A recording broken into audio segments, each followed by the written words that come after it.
नमस्कार दोस्तों, जय झारखंड। आज के इस वीडियो में झारखंड की जलवायु को पढ़ेंगे और झारखंड की जलवायु से जेएसएससी एग्जाम में पूछे गए सभी प्रश्नों का पीडीएफ बनाकर वीडियो के डिस्क्रिप्शन में दे दिया गया है। आप वहां से जाके इसे देख सकते हैं या डाउनलोड कर सकते हैं। तो चलिए आज के इस वीडियो को शुरू करते हैं। झारखंड की जलवायु। झारखंड एक उष्णकटिबंधीय प्रदेश है तथा यहाँ मानसूनी हवाओं का प्रभाव रहता है, जिसके फलस्वरूप झारखंड में उष्णकटिबंधीय मानसूनी प्रकार की जलवायु का विकास हुआ है। उष्णकटिबंधीय क्षेत्र होने के बाद भी ऊंचा पठारी क्षेत्र होने से जलवायु में उतार चढ़ाव होते रहता है। इसके अलावा समुद्र से दूरी, अक्षांशीय स्थिति, विभिन्न उच्चावच स्वरूप एवं पश्चिमी विक्षोभ आदि कारक के कारण झारखंड की जलवायु प्रभावित होती है। एक एक करके हम लोग जानेंगे कि समुद्र से दूरी, अक्षांशीय स्थिति, विभिन्न उच्चावच स्वरूप का झारखंड की जलवायु पर क्या और किस तरह के प्रभाव पड़ते हैं। तो चलिए शुरू करते हैं। समुद्र से दूरी का झारखंड के जलवायु पर क्या प्रभाव पड़ता है। झारखंड राज्य का दक्षिण पूर्वी क्षेत्र, जैसा कि आप लोग मैप में देख सकते हैं झारखंड को, जिसका दक्षिण पूर्वी क्षेत्र जो है बंगाल की खाड़ी से मात्र 90 किलोमीटर की दूरी पर है। अतः अप्रैल तथा अक्टूबर नवंबर में उत्पन्न होने वाली चक्रवाती दशाओं का स्पष्ट प्रभाव राज्य के विभिन्न क्षेत्रों में देखने के लिए मिलता है। आगे बढ़ेंगे और अक्षांशीय स्थिति का झारखंड में क्या प्रभाव पड़ता है उसको जानेंगे। जैसा कि आप लोग देख सकते हैं, झारखंड को भारत का मैप में ग्रीन कलर में दर्शाया गया है। झारखंड राज्य की अवस्थिति 21 डिग्री 58 मिनट और 10 सेकंड से 25 डिग्री 18 मिनट उत्तरी अक्षांश के मध्य में है एवं कर्क रेखा लगभग इसके मध्य से गुजरती है। कर्क रेखा को आप लगभग देख सकते हैं मैप में। तापमान की दृष्टि से झारखंड उष्णकटिबंध में पड़ता है। आगे बढ़ेंगे और जानेंगे कि विभिन्न उच्चावच का झारखंड की जलवायु पर क्या प्रभाव पड़ता है। झारखंड में अधिकांश भूभाग की ऊंचाई 400 मीटर से अधिक मिलती है। पाट क्षेत्र में ऊंचाई 900 मीटर से ऊपर तो रांची हजारीबाग के पठार की औसत ऊंचाई 600 मीटर मिलती है। ऊंचाई के बढ़ते क्रम के साथ तापमान में कमी आती है एवं रांची, नेतरहाट जैसे ऊंचे क्षेत्र कम ताप क्षेत्र माने जाते हैं। समुद्र तल से झारखंड की औसत ऊंचाई 760 फीट है। आगे बढ़ेंगे और पश्चिमी विक्षोभ या वेस्टर्न डिस्टर्बेंस का झारखंड की जलवायु पर क्या प्रभाव पड़ता है इसे जानेंगे। यह शीतोष्ण चक्रवात का ही एक रूप है जो शीतकाल में भूमध्य सागर से आती है। जैसा कि आप लोग मैप में देख सकते हैं पश्चिमी विक्षोभ को, जो कि भूमध्य सागर से झारखंड में आ रही है और दिसंबर से फरवरी के मध्य में राज्य में होने वाली जो वर्षा है ये वेस्टर्न डिस्टर्बेंस का ही प्रभाव है। यही कारण है कि दिसंबर और जनवरी का जो महीना होता है जिसमें वर्षा होती है। आगे बढ़ेंगे और झारखंड की जलवायु से इस टॉपिक से किस तरह के प्रश्न जेएसएससी एग्जाम में पूछे गए हैं इसको जानेंगे। पहला प्रश्न है, निम्न में से किस कटिबंधीय प्रदेश में झारखंड स्थित है। तो इसका आंसर है उष्णकटिबंधीय। अगला प्रश्न है, झारखंड में निम्न में से किन हवाओं का प्रभाव रहता है। तो इसका आंसर है मानसूनी हवाओं का। अगला प्रश्न है, झारखंड के दक्षिण पूर्वी छोर से बंगाल की खाड़ी की दूरी कितनी है। तो इसका आंसर है 90 किलोमीटर। अगला प्रश्न है, झारखंड में किस प्रकार की जलवायु का विकास हुआ है। तो इसका आंसर है उष्णकटिबंधीय मानसूनी प्रकार की जलवायु। अगला प्रश्न है, निम्न में से कौन झारखंड की जलवायु को प्रभावित करने वाले कारक है। तो इसका आंसर है इनमें से सभी। कर्क रेखा की स्थिति, सागर की निकटता एवं ऊंचाई, ये सभी कारक जो है यहाँ की जलवायु को प्रभावित करती है। आगे बढ़ेंगे और झारखंड की ऋतु के बारे में जानेंगे। झारखंड में मुख्यतः 3 प्रकार की ग्रीष्म, वर्षा एवं शीत ऋतु पाई जाती है। एक एक करके हम लोग सभी ऋतु को जानेंगे। ग्रीष्म ऋतु का जो शुरुआत है मध्य मार्च से लेकर मध्य जून तक रहता है। झारखंड में ग्रीष्म ऋतु का आरंभ मार्च महीने से होता है तथा मई में संपूर्ण राज्य में भीषण गर्मी पड़ती है, अर्थात मई सबसे गर्म महीना होता है। यहां मई के महीने में नार्वेस्टर के प्रभाव से तड़ित झंझायुक्त वर्षा होती है जिसे आम्र वर्षा कहा जाता है। झारखंड में गर्मी में सर्वाधिक तापमान जमशेदपुर में तथा सबसे कम तापमान हजारीबाग जिला में पाया जाता है।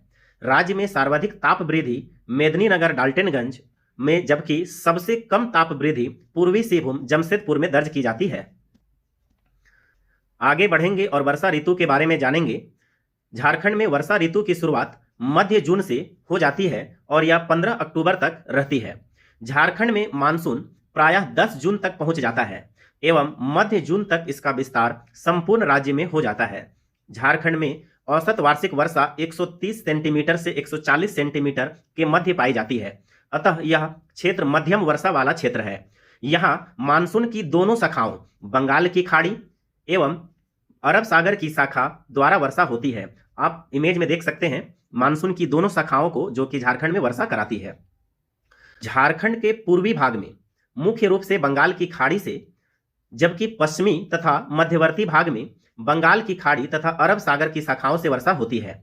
आप इसे इमेज में देख सकते हैं। झारखंड में जो पूर्वी भाग है जिसमें बंगाल की खाड़ी से वर्षा होती है, जबकि पश्चिमी तथा मध्यवर्ती हिस्सा जो है जिसमें बंगाल की खाड़ी और अरब सागर की शाखा दोनों से वर्षा होती है। बंगाल की खाड़ी से झारखंड में सर्वाधिक वर्षा होती है। सर्वाधिक वर्षा वाला स्थान झारखंड में नेतरहाट है। चाईबासा का मैदान सबसे कम वर्षा वाला क्षेत्र है। राज्य में वार्षिक वर्षा का अंतराल 100 से 200 सेंटीमीटर के बीच है। आगे बढ़ेंगे और शीत ऋतु के बारे में जानेंगे। शीत ऋतु का झारखंड में जो शुरुआत है 15 अक्टूबर से हो जाती है, जो कि फरवरी के अंत तक रहती है।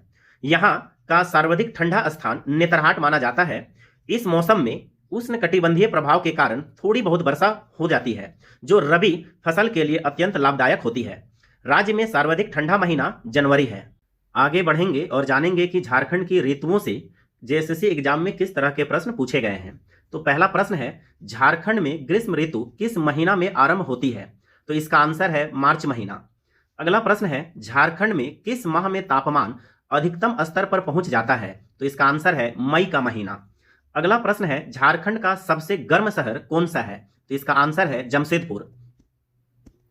अगला प्रश्न है, किस महीना में नार्वेस्टर के प्रभाव से तड़ित झंझायुक्त वर्षा होती है? तो इसका आंसर है मई का महीना। अगला प्रश्न है, नार्वेस्टर के प्रभाव से होने वाली आम्र वर्षा किस महीना में होती है? तो इसका आंसर है मई महीना में। अगला प्रश्न है, झारखंड में मुख्यतः वर्षा किन मानसूनी पवनों द्वारा होती है? तो इसका आंसर है दक्षिण पश्चिम। अगला प्रश्न है, झारखंड में वर्षा मानसून की कितनी शाखाओं द्वारा होती है? तो इसका आंसर है 2 शाखाओं। अगला प्रश्न है, निम्न में से किन मानसूनी शाखाओं द्वारा सर्वाधिक वर्षा झारखंड में होती है? तो इसका आंसर है बंगाल की खाड़ी की शाखा से। अगला प्रश्न है, झारखंड के किन भागों में बंगाल की खाड़ी तथा अरब सागर की शाखा दोनों द्वारा वर्षा होती है? तो इसका आंसर है मध्यवर्ती भाग एवं पश्चिमी भाग। अतः इसका आंसर है ऑप्शन नंबर सी, ए और बी। अगला प्रश्न है, झारखंड में औसत वर्षा कितनी है? तो इसका आंसर है 140 सेंटीमीटर। अगला प्रश्न है, झारखंड के किस क्षेत्र में सर्वाधिक वर्षा होती है? तो इसका आंसर है नेतरहाट का पठार। अगला प्रश्न है, नेतरहाट के पठार पर वर्षा कितनी सेंटीमीटर से अधिक होती है? तो इसका आंसर है 180 सेंटीमीटर। अगला प्रश्न है, किस मैदानी भाग में सबसे कम वर्षा होती है? तो इसका आंसर है चाईबासा का मैदान। अगला प्रश्न है, शीत ऋतु में किसके कारण वर्षा होती है? तो इसका आंसर है उत्तर पश्चिम विक्षोभ के कारण। झारखंड में मुख्यतः कितनी प्रकार की ऋतु पाई जाती है? तो इसका आंसर है 3 प्रकार की। आगे बढ़ेंगे और झारखंड में पाई जाने वाली जलवायु के बारे में जानेंगे। राष्ट्रीय आपदा प्रबंधन, जिसे national institute of disaster management कहते हैं, की रिपोर्ट के अनुसार झारखंड राज्य को 3 जलवायु प्रदेश में वर्गीकृत किया जा सकता है। जैसा कि आप इमेज में देख सकते हैं, पहला है मध्य उत्तर पूर्वी पठार। इमेज में मध्य उत्तर पूर्वी पठार को देख सकते हैं।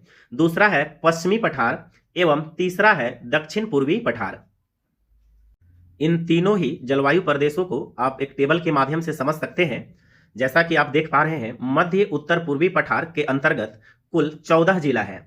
चतरा, कोडरमा, हजारीबाग, रामगढ़, बोकारो, रांची, धनबाद, देवघर, दुमका, पाकुड़, गोड्डा, जामताड़ा, साहेबगंज, गिरिडीह। और इसकी विशेषता जो है आप देख सकते हैं, इसमें वर्षा की असमान वितरण है, मृदा की निम्न जलधारण क्षमता है एवं मोटी बलुई मिट्टी पाई जाती है। उसी प्रकार से पश्चिमी पठार के अंतर्गत कुल 7 जिला है और इसकी जो विशेषता है वर्षा की असमान वितरण है एवं मृदा का निम्न जलधारण क्षमता है। उसी प्रकार से तीसरा जलवायु जो है दक्षिण पूर्वी पठार है, इसके अंतर्गत कुल 3 जिला है और इसकी विशेषता है वर्षा की असमान वितरण मृदा की निम्न जलधारण क्षमता एवं मृदा की निम्न उत्पादकता। आगे बढ़ेंगे और राष्ट्रीय आपदा प्रबंधन संस्थान से किस तरह के प्रश्न जेएसएससी में पूछे जा सकते हैं इसे जानेंगे। तो पहला प्रश्न है, राष्ट्रीय आपदा प्रबंधन संस्थान की रिपोर्ट के अनुसार झारखंड राज्य को कितने जलवायु प्रदेशों में वर्गीकृत किया गया है? तो इसका आंसर है 3। अगला प्रश्न है, दक्षिण पूर्वी पठार जलवायु प्रदेश में कितने जिला शामिल है? तो इसका आंसर है 3। अगला प्रश्न है, निम्न में से कौन मध्य उत्तर पूर्वी पठार जलवायु प्रदेश की विशेषता है? तो इसका आंसर है उपर्युक्त सभी। वर्षा की असमान वितरण, मृदा की निम्न जलधारण क्षमता एवं मोटी बलुई मिट्टी मध्य उत्तर पूर्वी पठार जलवायु की विशेषता है। अगला प्रश्न है, निम्न में से कौन पश्चिमी पठार जलवायु की विशेषता है? तो इसका आंसर है उपर्युक्त सभी। वर्षा के असमान वितरण एवं मृदा की निम्न जलधारण क्षमता पश्चिमी पठार जलवायु की विशेषता है। अगला प्रश्न है, निम्न में से कौन दक्षिण पूर्वी पठार जलवायु प्रदेश की मुख्य विशेषता है? तो इसका आंसर है उपर्युक्त सभी। निम्न उत्पादकता, वर्षा का असमान वितरण एवं मृदा के निम्न जलधारण क्षमता दक्षिण पूर्वी पठार जलवायु प्रदेश की विशेषता है। जबकि छोटा नागपुर की जलवायु को मौसम वैज्ञानिकों ने भौगोलिक अवस्था के अनुसार 7 भागों में विभाजित किए हैं। आप लोग इन 7 ही भागों को इमेज के माध्यम से समझ सकते हैं और देख सकते हैं कि किस जगह पे किस प्रकार की जलवायु पाई जाती है। पहला है उत्तर या उत्तरी पश्चिमी जलवायु क्षेत्र, जिसको आप लोग देख सकते हैं, इसे महाद्वीपीय प्रकार की भी जलवायु कहते हैं।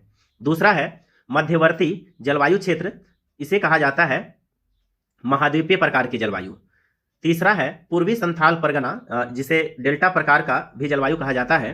चौथा है पूर्वी सिंहभूम, जिसे सागरीय प्रभावित जलवायु भी कहते हैं।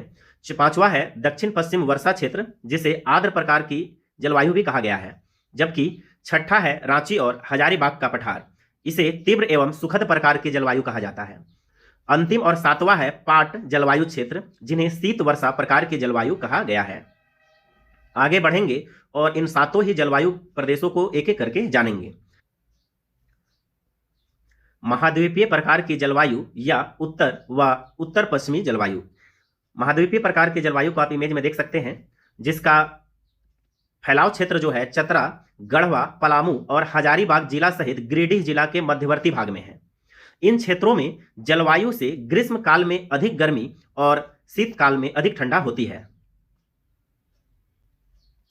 आगे बढ़ेंगे और उप महाद्वीपीय प्रकार की जलवायु के बारे में जानेंगे। उप महाद्वीपीय प्रकार की जलवायु को मध्यवर्ती जलवायु क्षेत्र भी कहा जाता है, आप इसे इमेज में देख सकते हैं। इसकी विशेषता यह है कि तेज हवाओं का आगमन होने से लू तथा तेज आंधी भी इस क्षेत्र में यदा कदा चलते रहती है, किंतु इसका प्रभाव बहुत कम देखने को मिलता है या बहुत अधिक इसका प्रभाव नहीं होता है। इसमें पूर्वी लातेहार, दक्षिणी चतरा, दक्षिणी हजारीबाग, बोकारो और धनबाद क्षेत्र शामिल है। औसत वार्षिक वर्षा जो है 127 सेंटीमीटर से 165 सेंटीमीटर तक होती है।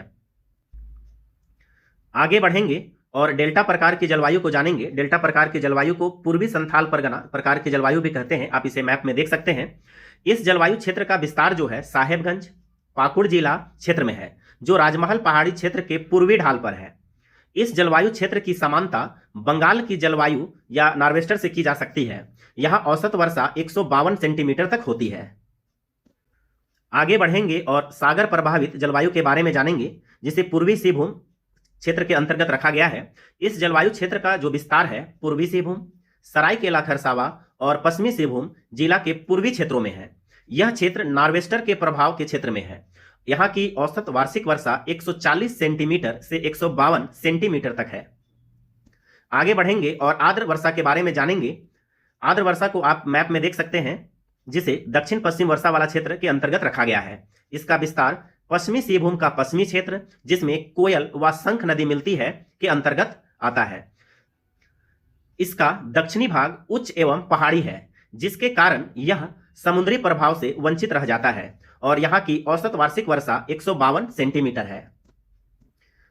आगे बढ़ेंगे और तीव्र एवं सुखद प्रकार की जलवायु के बारे में जानेंगे।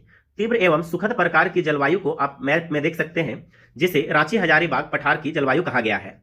यह जलवायु क्षेत्र रांची एवं हजारीबाग के पठारी क्षेत्र में विस्तृत है। यहाँ की जलवायु में ना तो ज्यादा गर्मी है और ना ही बेहद ठंड। यहाँ की औसत वार्षिक वर्षा 148 सेंटीमीटर तक है। आगे बढ़ेंगे और पाट जलवायु क्षेत्र के बारे में जानेंगे, जिसे शीत प्रकार की भी जलवायु कहा जाता है। आप पाट जलवायु क्षेत्र को मैप में देख सकते हैं। शीत ऋतु में यहाँ का तापमान हिमांक या फ्रीजिंग पॉइंट से भी नीचे चला जाता है। यह क्षेत्र झारखंड का सबसे सर्वाधिक वर्षा वाला क्षेत्र है।